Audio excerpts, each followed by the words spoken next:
Hello everyone and welcome to the season premiere of What's for Dinner in 2020. I'm very excited to get this new season started. I have a lot of great ideas and maybe a couple surprises planned for this season. Before I get started with the recipe for today, I do want to acknowledge one thing. You may notice that my refrigerator might look slightly different than last season.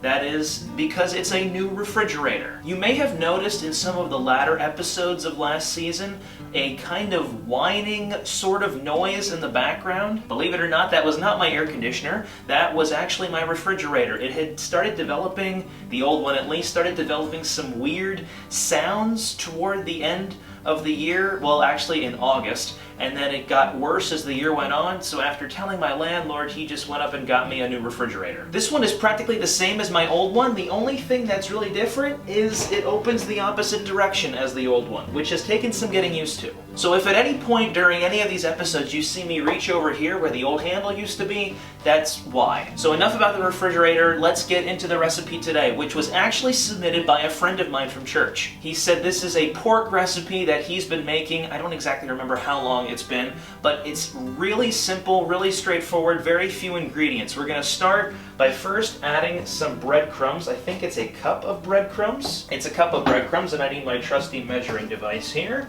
Cup of breadcrumbs to a bowl. There we go, 1 cup. 1 cup of breadcrumbs. And then a tablespoon of olive oil. And then you mix this together. Get a spoon here, mix this together.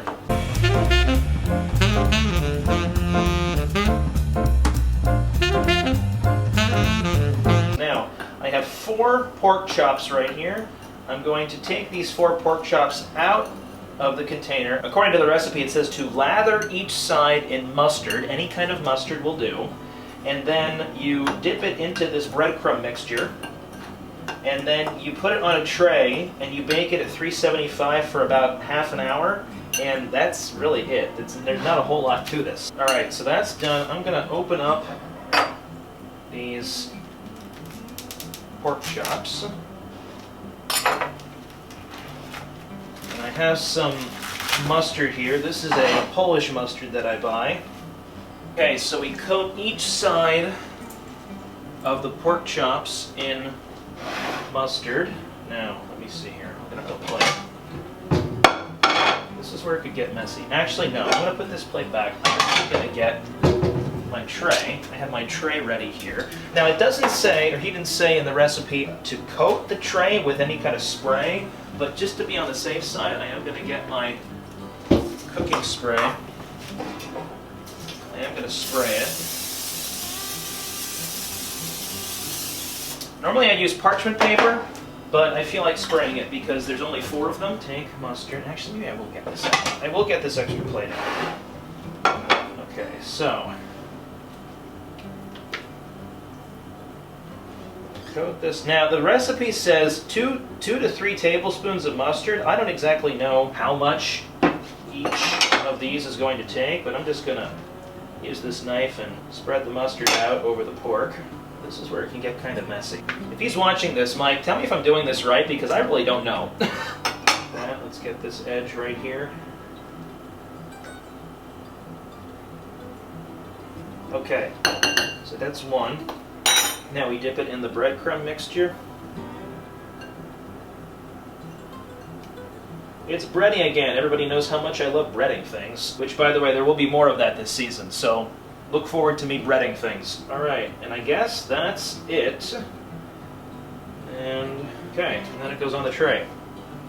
Alright, and now you do that again 3 more times. So I think to expedite the process, I will time-lapse. What a better way for a first episode of a new season to time-lapse something. So here we go with the time-lapse.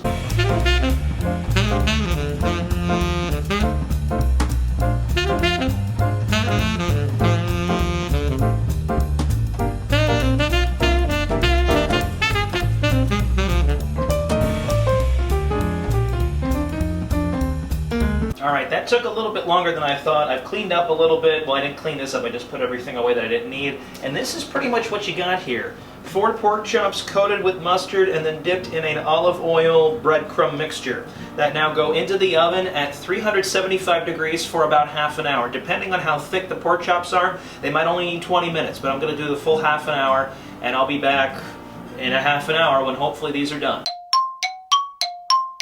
Alright, so it's been about a half an hour. I'm going to go ahead and take them out, and I'm actually going to take a temperature measurement of them with this meat thermometer that I purchased not too long ago. I hope I know how to use it correctly. We'll see in a moment. They smell good. They look pretty good. Set them here. It says 165 to 170 degrees. So, let's see here. I'm going to hold the, actually, let's do this. I'm going to lift them up. Where's it? There we go. So, let's go ahead. Insert. 20, 40, yep, we're right about on it. Going up to about 180 degrees. Yeah, we're just shy of 180 degrees, so I think these are good. Alright, I just completely destroyed the breading on this. Alright, so I got it plated up. Give me one moment here to clean a few things up and I'll be right back. Alright, I cut up a couple pieces here. I'm not entirely sure how this is going to look. A lot of the breading is just kind of slopped off, so let's see here. Really good. Nothing really that screams, oh, it's so delicious. And yeah, good tasting pork, good tasting breading. There's a couple of areas where the breading is crisper than the rest. It's a little sloppy on the top, and I'm not sure I really like that very much. I mean, overall, it's okay. I hope you enjoyed this premiere episode of Season 5 of What's for Dinner. If you have any recipes that you would like me to make on camera, leave them below in comments, and I'll check them out. Until next time, take care, God bless, and I'll see you later.